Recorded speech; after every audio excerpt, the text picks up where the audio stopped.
Tatlong estudyante at Keng City College of Angeles sinambot bronze medal Keng Megalapa World Food Expo o WOFEX. Ayon ng report ng Ira Ignacio.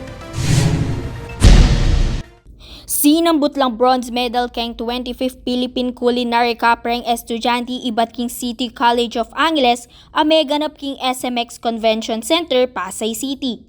May kipagkumpetensyala din na Giselle Pangilinan, Biencaster Santos, ang po Angelo Julay Bautista na iba't Keng Bachelor of Technical Vocational Teacher Education o Btvted kareng estudyante at chef iba't kareng may yaliwang sikat a culinary school at hotel kening bansa. King lalam ning pamanimuna ng Miss Griselda Arcilo, pepakit daing karelang kabyasnan at lugod kim pamagluto at dahilan ning karelang pamanyambut.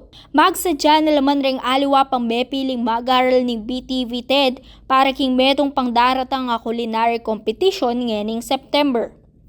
Ako po Ira Ignacio para King News Force Pampanga. Balitang tutu, King Balen, Susuyo.